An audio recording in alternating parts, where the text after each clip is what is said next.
Hello colleagues, I hope you are well wherever you are.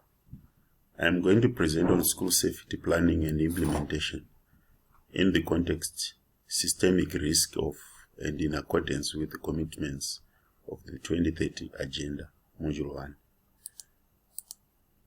My presentation is mainly on case studies from selected countries in Southern Africa Development Community SADC. The Southern African Development Community region is exposed to both natural and anthropogenic hazards. The region also has its annual share of cyclones, tropical storms, droughts, and floods, among other disasters and hazards. Climate change is actually increasing the intensity and frequency of disasters, thereby harming livelihoods, destroying schools' infrastructure, and affecting vulnerable groups. School children are usually not aware that the school where teaching and learning take place is a hazardous environment. Some schools may be situated in areas prone to floods, sinkholes, droughts, seismic activity, gully erosion, cyclones, near national park with many dangerous animals, all of which impact negatively on school infrastructure and children's safety. Hazards have got a huge impact on education. Climate change related hazards and other hazards impact several countries in the SADC region, and the most affected countries are Malawi, Mozambique, and Zimbabwe. Drought, tropical storms have a negative impact on education in the region. Children are among the most vulnerable groups that suffer the devastating consequences of disasters at both onset and during disaster events. This is a result of their partial or total dependence on adults. Disasters not only disrupt children's daily routines, they also result in missed school and delayed academic progress, missed social opportunities, and increased exposure to various life stressors. To reduce the impact of disasters, some countries in the SADC region are now focusing on disaster education as disaster risk reduction hub, which connects the school with the community. The current Sendai framework for disaster risk reduction 2015 to 2030 identified education as key to mitigate the impact of all kinds of hazards in order to avoid disasters. Education is envisaged to provide knowledge and innovation to build a culture of safety and increase resilience. Among some of the case studies which I am going to present is Zimbabwe. Disasters have had a huge toll in teaching and learning in Zimbabwe. Cyclone Elene, for example, and Cyclone Idai in 2019 disrupted schooling and impacted on over 90,000 children and left many schools in ruins. Many children were traumatized, separated from parents, and some lost their lives. The Zimbabwean government introduced the disaster risk reduction and school safety issues to be integrated into the education curriculum, and also awareness programs in schools and communities. Disaster risk reduction and school safety is, to a lesser extent, also initiated through development agencies such as non-governmental organizations, community-based organizations in most rural schools prone to specific hazards.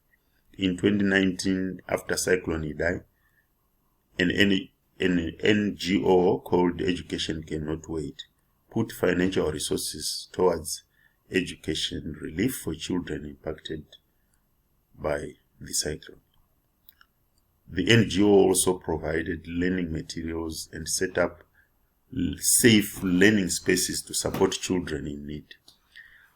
Other GADRES organizations that include World Vision, Plan International, Save the Children, assisted by ensuring school safety through implementation of various projects in rural areas prone to disasters. School safety and security is one of the most basic problems facing also another case study here, which is South Africa.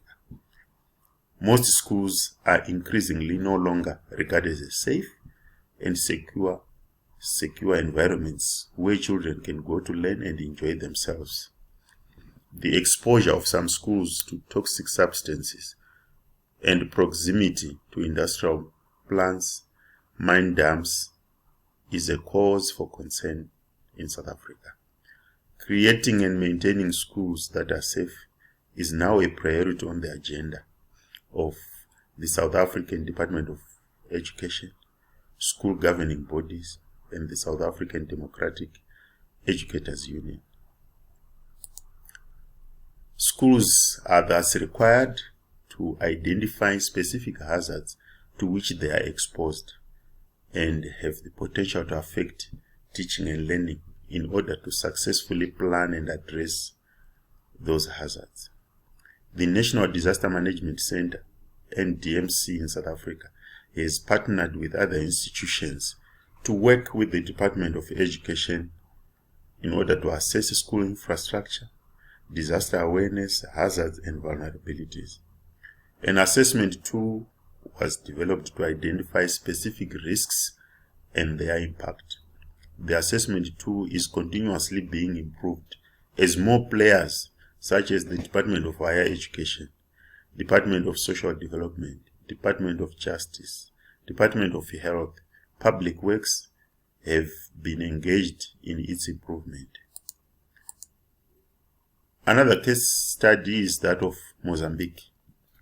Mozambique is also a country highly affected by disasters. In 2012, Cyclone Funso and Tropical Storm Dando damaged over 1,000 classrooms along the eastern coastline. And in 2013, heavy flooding affected over 250 classrooms in the Limpopo Basin. According to UN Habitat, 60% of schools in the country are in areas that can be exposed to one or more natural hazards. 200 to 1,000 classrooms are affected each year by cyclones and floods in Mozambique. Cyclone Idai and Kenneth in 2019 were seen as some of the most devastating for the education sector in the country. The high impact of hazard in the country is compounded by poor structural design, use of substandard construction materials, and ad hoc building practices in some communities. Thus, Mozambique has come up with some new initiatives. The Mozambique Ministry of Education has started to providing safe and nurturing learning environments for educators and learners. The World Bank's Africa Disaster Risk Management Group, with financial support from the Global Facility for Disaster Reduction and Recovery, UN Habitat, and the Faculty of Architecture and Physical Planning at Eduardo Mondlane University, are actively working on effective strategies to help develop school safety guidelines for classroom facilities across the country. The project is aimed at providing conventional and safe classrooms to educators and learners.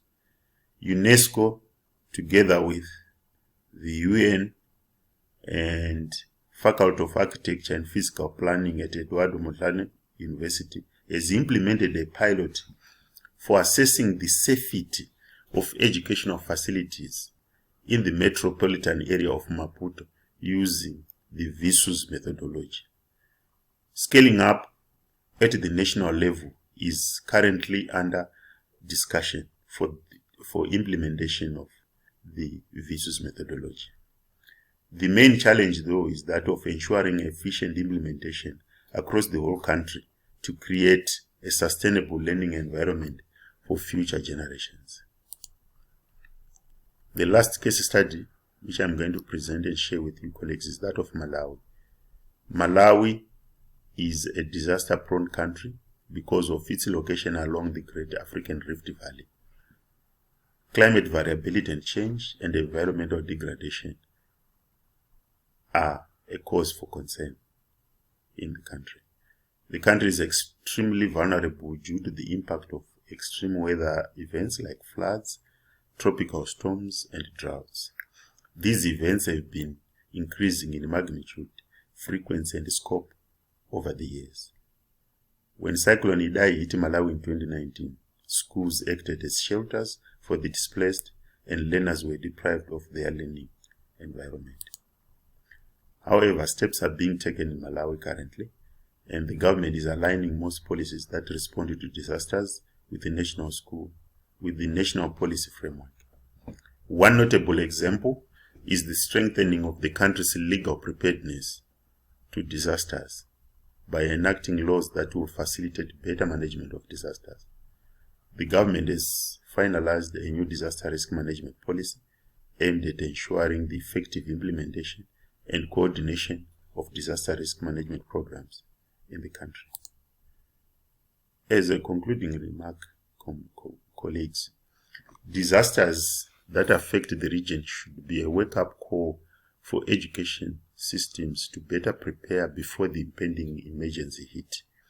There is need for improved education sector planning and budgeting, and there is also need for systematic approach to measuring and mitigating risk right from the design phase, and this should be reflected in both sector plans and budgets. Planning for safety should include structural measures, that is, siting, design, and detailing for structural safety, and also should take into consideration non-structural measures that leverage existing flagship programs to make schools safe. Also, the countries need to have a plan to ensure continuity of learning. Education has always been disrupted whenever disasters occur, and hence schools should explore ways to increase safety. I thank you.